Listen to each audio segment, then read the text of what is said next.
Hip-hop is a game of hierarchy, and nothing lights a fire under a rapper like a little beef. Artists fighting to be top dog is nothing new. Back in 1979, the Sugar Hill Gang's Big Bank Hank caused a rift with Grandmaster Caz after shamelessly lifting his lyrics for rappers' delight, word for word and without credit. Since then, battles on wax have spiraled into surprisingly serious things. Anyone backing down is risking their image, and consequently, their career. Sometimes, though, it's far less serious than that. In a hallmark of playground tiffs, Jay-Z's mum forced him to apologize to Nas once she heard Super Ugly. Things don't always end so sweetly. And it's not only on that side of the Atlantic where things can get heated. Over in the UK, clashes are a fundamental part of what has made grime so great, inspired by hip-hop in part, but very much its own beast. Anyone who's seen the grainy VHS footage of the old pirate radio spars will attest to that. Number 8. No Vaseline, Ice Cube.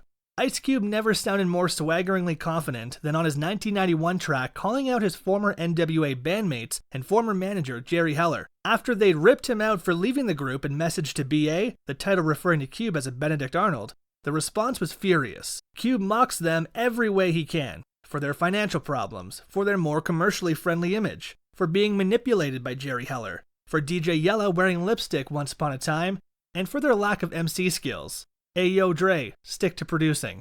What makes it particularly devastating is that it's completely hilarious and incredibly catchy with one of Cube's best ever beats. Everyone just wanted to listen over and over and over. Unsurprisingly, NWA never responded. What would be the point?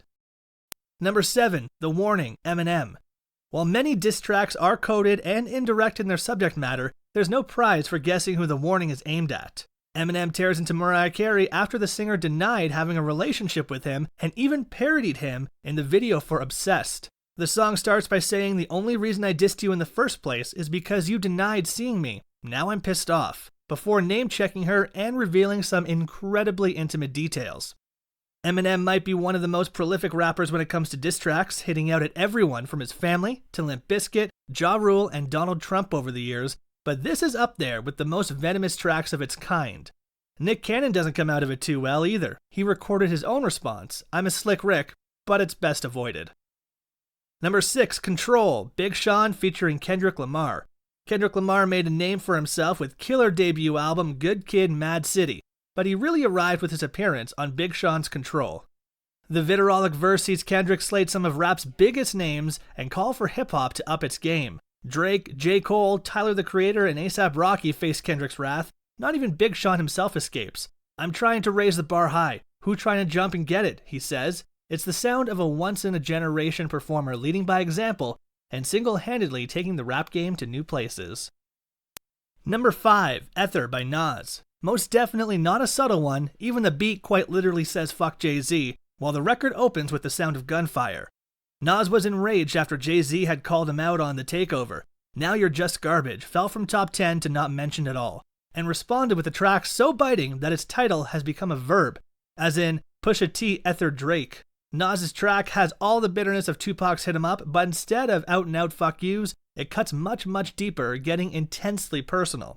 It tore into Jay-Z's style, his position on the streets, and mocked him relentlessly for proclaiming himself the best and ignoring the inspiration he'd taken from Biggie, Big Daddy Kane, and Pac. In fact, the lack of respect to his forefathers seemed to grate on Nas the most.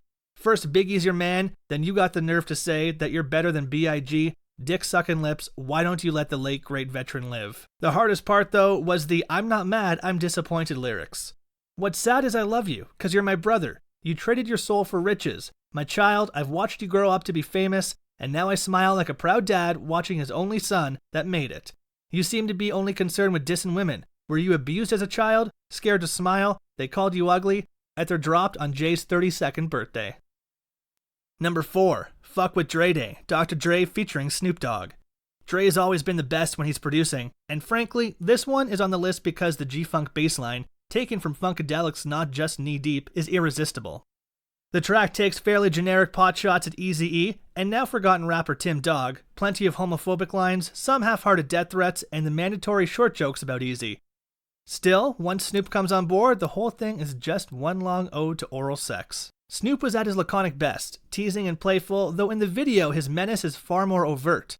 The teasing about Tim Dogg's mother may be schoolyard stuff, but Snoop's brief allusion to murder, his shout out to 187, the murder code in California, was rather more sinister, especially as 1993 Snoop was still heavily associated with the Crips and was on $1 million bail for accessory to murder. If Snoop Dogg getting nasty is your thing, check out Pimp Slapped from 2002. Number 3, Real Motherfucking G's, EEazy. Dr. Dre has been one of the most influential and controversial figures in the game for decades. Back in the early 90s, Dre successfully realigned himself amongst the new wave of gangster rappers after leaving NWA, but the career move didn't sit well with everyone.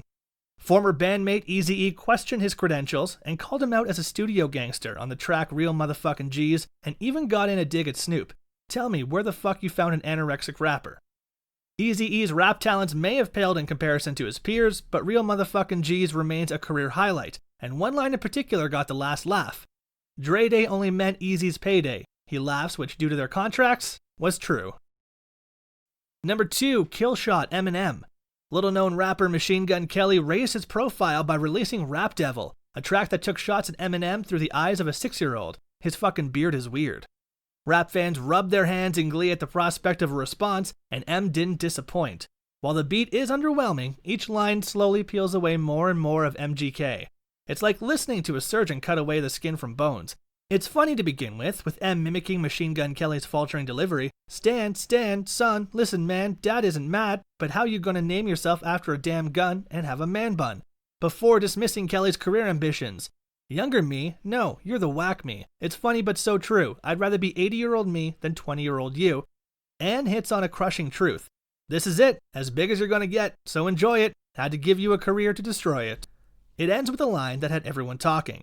But Kells, the day you put out a hits, the day Diddy admits that he put the hit out that got Pac killed. And rap fans taking to Twitter to mourn MGK's career. Talk about digging your own grave. Number 1, Hit 'Em Up Tupac.